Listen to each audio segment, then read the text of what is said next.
Yeah, I love your energy. I love your story. So, EA, thank you for taking a minute out today. I appreciate Yeah, it, man. no problem. I appreciate it. You bet. So let's begin our journey. I always start with this question. 6 years ago, this pandemic changed so much about our lives. How did you get through that era, and how has it changed the way that you live today? Yeah, it's a great question. Obviously, the pandemic changed everyone's lives and kind of their day to day. One of the things that I kind of live my life by some guiding principles. One of them is discipline. And I think what happened, at least for me in the pandemic, I have a wife and my 10-year-old son. So, well, he's 10 now. So I guess he was five then. Yeah. But during that pandemic, one of the things that we really held true to is we work out a lot. We're very physical. We get our workouts in. We really didn't drink any alcohol or anything until the weekends. We tried to keep our weekly routine as close to as we usually do as we possibly could. And what I really learned during that pandemic is really having that discipline, that mindset to really stay in your lane and do the things that are going to make you productive, do the things that are going to help you to succeed after the pandemic. So during that time, it was really for me, it was good to see when no one knew what was going on and there was a lot of chaos and there was a lot of anxiety, but I was able to keep things kind of in the middle of the road and to keep a level head and to keep thinking about, okay, now is not forever. We're going to get through this. So when this comes after this, what am I going to do now that so that my future self will thank me for once we get out of this pandemic? So I think for me, one of the things I really realized is how to discipline myself, how to stay on course, and how to really keep my mind level when there was so much uncertainty during that time. And I think coming out of that now, using those same sort of tools that I learned during that period of time to say, okay, because now, things seem, what's the word, maybe easier, if that's not the right word, but we know what difficult, chaos, uncertainty really looks like. So now, in the times that we are now, when uncertainty hits and challenging times hit, we can kind of go back to what are the resources, what are the tools that we have that we've used in the past to help us during these periods of uncertainty. So you're a sales expert, you're a high energy speaker, but Yes, if we synthesized what you do on a daily basis for a 13-year-old kid at career day, how would you explain what you do on a daily basis? I help people. Yeah. That's simple as I can. I help people, and that's my vocation. That's what I try to do. There's different avenues in how I help people. Like you said, I've done pharmaceutical sales. I've been successful at that. That's just helping people to get the proper medications, diagnosis, things of that nature. I'm a motivational speaker, talk to people, training, coaching. Again, helping people with the right mindset, helping people to get their mind in the right place so that they can be the best version of themselves. Yeah. So in a nutshell, everything is about helping people. That's what I do. So when you were that age, what was your dream job? What did you want to be when you grew up? Yeah, so when I was 13, my dream job was to be a coach, NBA basketball coach. Okay. I played basketball my whole life. In college, I played basketball. So I thought that's where I'm going. It's going to be basketball, basketball, basketball. And even though I was very good when I played, I always wanted to be a coach. So that was always my thing. I'm going to be a coach. And I studied the game and learned the game and the ins and outs. So that was what I thought I was going to be. And what I've learned kind of where I am now, I'm still kind of a coach. I'm not a basketball coach, but that teaching, training, helping, those same lessons still parallel. So not coaching basketball, but that's what I thought at 13 years old. I'm going to be a coach. And actually, I wanted to be a college coach. I really didn't want to be a NBA coach. I wanted to be like a high Division I coach, the Kentuckys of the world and Yeah. Kansases.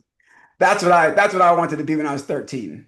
So what were some coaches, whether it was national that you watched on TV and emulated or in your own life? Who were coaches and players that swayed you to want to do this? Yeah, so I mean, obviously, I love the game of basketball. I'm a grew up Michael Jordan fan. I still think he's the greatest. Oh yeah. So just watching him play. But again, even at a young age, I was really into the play calling and where the people were on the court and those sorts of things really, really interested me. So watching people like a Phil Jackson, who was the coach of the Bulls at that time, like I said, I played basketball, so I had a myriad of coaches, all through college that really helped me to learn the game. And I looked at, their lifestyle and how they carried themselves. And that's what I also learned, these coaches that were even coaching me, they were all across the board. And I think we've had some good coaches, we have some bad coaches, but you look at them and I tried to study the characteristics of what made a good coach. And when I saw what I would like to replicate and emulate, I try to take those things. So the coaches that really helped me again were the ones that were able to explain what it is they were trying to accomplish. I was playing ball back in the 80s, 90s, and back then days, as you may know, they just yell at you, right? They just yell Yep. at you. You better do this. You better, better, better. And no one really told you why. It was my way or the highway, right? That was kind of how I grew up. But I realized at that young age, even the coach that said, here's why we're doing this, and here's how this can help you, and here's how you can help your teammates.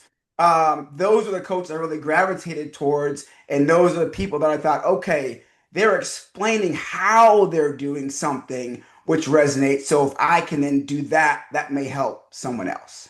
So you're in Tampa now. Where'd you grow up? Where were you born and raised? Yes, I grew up in Boston, Okay. a town called Framingham, Massachusetts. It's about 20 miles west of Boston. Yeah. So that's where I grew up, and that's where all my basketball was. And then I played basketball at Stony Brook University in Long Island for a couple years. Played basketball at Riviera University, New Hampshire, a couple years. Did really well during my playing days.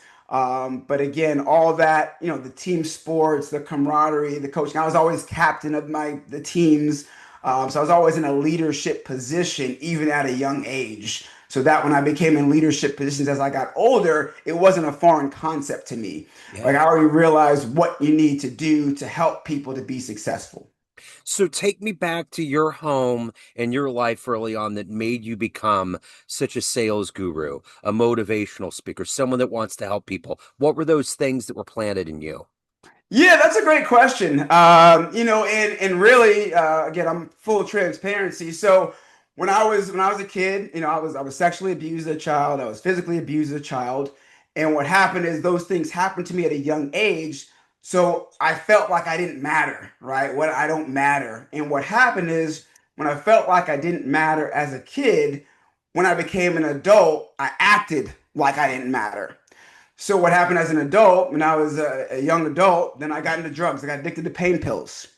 So I was going down these bad patterns and bad pathways. I mean, I had lights cut off and phone cut off, and all these things happened to me. And really, for me, what happened was one day I was taking all these pills and all these things, and one day I said, you know what? I'm just gonna write down everything that I'm taking. I don't know why I did it, so I'm gonna write it down. So I wrote it down one night. The next day, when I was still sober, I read the list, and it was like OxyContin, Vicodin, Percocet, half a bottle of wine, NyQuil, Percocet. And I read the list, and I was not suicidal, but I looked at the list and I said, if my mom read this list or a friend of mine read this list, they would think I'm trying to kill myself. And it was really that moment that I said, okay, things have to change. This is not the direction that I can keep going. And that was kind of the beginning of my journey to success. And on that journey, what I realized, Joe, is that human beings, we all vibrate at different frequencies, right? If you have feelings of love and joy, you vibrate at a high frequency. When you have feelings of despair and anger and shame, you vibrate a low vibration. So I realized that successful people vibrate at different frequencies. So success is a vibe. They say like coffee is a vibe and yoga is a vibe, but success is a vibe. And I use vibe as an acronym for vision, intention, belief, and execution.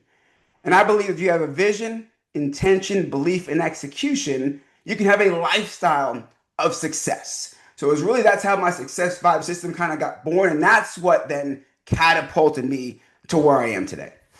So who was that inspirational force, that heroic force that's allowed you to get through those rough times early on and to find who you are and help people today? Yeah, so I was, my parents were obviously a big influence, in my life.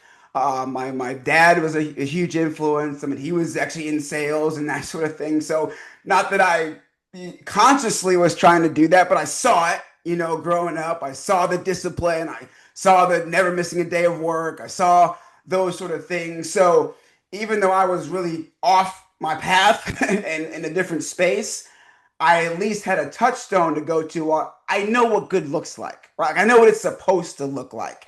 And I may be way off in left field right now because of different things that I've gone through, but I did have a touchstone. So at least I had somewhere and someone to go back to say, hey, things are out of whack right now. I need to get things back in order. So, my parents were definitely a big influence in that to kind of get things back in order, even though I kind of had stopped listening to them, at that point.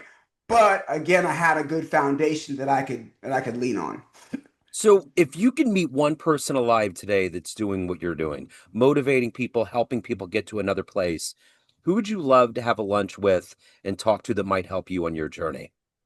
Yeah, so I listen to a lot of speakers, a lot of motivational speakers. So one that I really love is Eric Thomas. They call him Yeah. ET, the hip hop preacher, but he's, a motivational speaker. And I actually have had the opportunity to meet him and talk to him, which was amazing for me. But I'd say Eric Thomas is definitely one. Tony Robbins, another one, in that space forever and ever. Just a wonderful guru. I've never met Tony Robbins. But those are the two people that come immediately to mind that are in my space that can help me to get to further my career and things of that nature. Because I always think, just like I talked about vision, I think it's very, very important to get around the people that you're trying to be like, right? Whatever your industry is, we can YouTube it and we can look it up, but when you get in their presence, when you feel their energy, when you can talk to them and you can see it, then you're able to, okay, this can be real. This is, when you meet these, sometimes we see athletes, celebrities, whoever it is we're trying to aspire to be. And we think they're like these aliens, right? They were born from some other planet and they were given all these gifts and they were just supreme beings. But when you sit and talk to them, there's a person, just like me and you. They just probably worked really, really hard to get where they're at. So I think it's very important, whatever we aspire to be, have the vision of what it is you want to go, but get around, get exposed to that environment so that you know that it's something that you can actually do. So, when I was young, when I was in the eighth grade, I remember there was a gym coach and I was going on the wrong path in life. I remember he pulled me aside at one point and said something along the lines of, there's more in you than you believe. Do you remember there being a moment growing up where somebody did something nice for you, whether it was somebody you knew or a stranger that changed the trajectory of your life, that made you believe in yourself, to give that belief to others that they can believe in themselves? I've had a lot of those experiences, and I think I've kind of been on both sides of the coins. Like I said, I played basketball for most of my young life, if you will, and I had people constantly telling me how great I could be and how much potential you have, and there's so much more inside of you, and you can do so much more. So I've had people that have said that, but then when I was in those dark places, it seemed like nobody wanted to be around me, that I was the dark cloud, the black sheep, whatever you want to call it, and no one was taking those chances on me. And I think as I kind of started moving through some of those things, I met my wife later on, and then just having her belief in me and seeing, hey, things aren't right with what's going on here. Yeah. There's some things that need to change, and I see this person over here, this caricature of you that I really like, and it seems like they got some great things going on, but there are some things that need to be cleaned up, and I think that was kind of the one of the first people that really said, "Hey, you're kind of going down this wrong path. We got to fix some things. You need to kind of move to this different path, if you will." Because one of the things that I say is good friends entertain, but great friends educate, right? So when I was in those dark places, I was around a bunch of people that were entertaining, right? It was supposedly a lot of fun that was going on, but it was leading to some horrible decisions, right? And I had to have someone to say, hey, listen, that's not what you should be doing, right? We need to go over here and do these things and work on these things. So being a speaker, you have the privilege of getting lodged in somebody's mind as like one of the best speakers they've ever seen. Who has that been for you? What's the best speech you've ever witnessed? That I've ever witnessed? Yeah. Yeah, it's a great question. Man, um, Probably one of the great speech. Again, I got a chance to see Eric Thomas and sit with him and hear him, and and he's just a phenomenal, phenomenal speaker. But one of the things that really stood out when I just being around it is the energy Mhm. that he brought, and the energy that he talked with and the conviction that he talked with. So the message was great, but I was like, man, the energy and the conviction, you could see he walks what he says, right? He does what he says he's talking about. And I think sometimes with speakers, and I've talked, I've been with a lot, and some great and not some not so great, but sometimes we feel like they're talking at you, like you suck and you're not doing great and you're not where you should be, and you need to. And we probably do. But I think it's the one that said, "Hey, I've been in your shoes. I've had some setbacks. I've had some trials and tribulations. Here's how I did that, and here's how I got through it, and here's how you can do it too." But being that genuine, authentic, like I'm actually here to help Joe, right? Not the audience, but Yeah. Joe, I'm here to help you, and let's and even take it a step further beyond that. And what I do when I speak is after we have a talk, after the speech, like talk to me directly. Like we can, I try to give my phone number, whatever you want to do. Like I'm really here to help. Yeah. I'm not just going in to talk. Like I'm here to help you. So I don't care, how great my speech or whatever could be if I'm not helping someone that I'm talking to. So I think that's, for me, that's what really resonates, Yeah. when I have a senior speaker. So let me ask you this. What is it that keeps you motivated, that gives you this energy every day to wake up when that alarm clock goes off, to help change lives and to take care of your soul? What is that for you?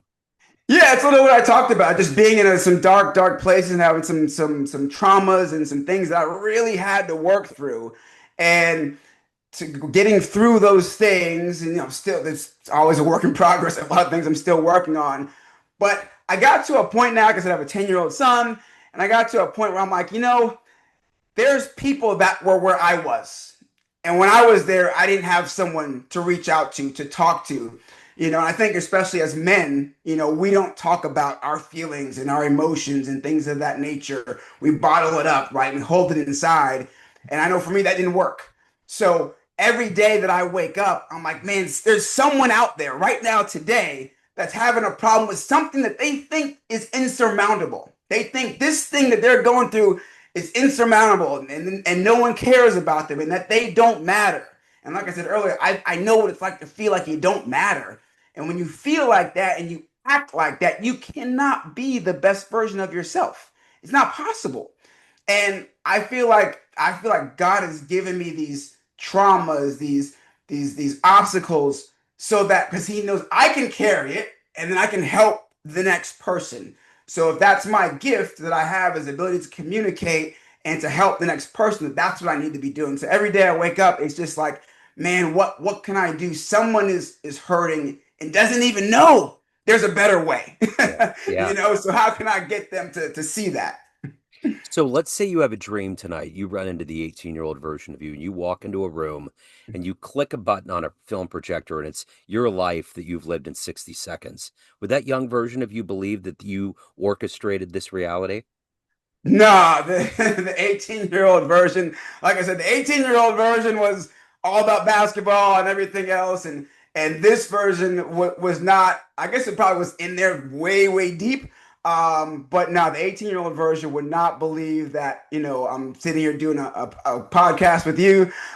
They wouldn't believe that I'm now a speaker and helping people. That 18-year-old version would not think because I was just in one lane. Like it was just basketball. Like that was really it. Yeah. But to branch out and to broaden and to really be someone that helps other people, and someone that people come to for help, about character building, right? Life skills. That 18-year-old person would not be thinking about that whatsoever.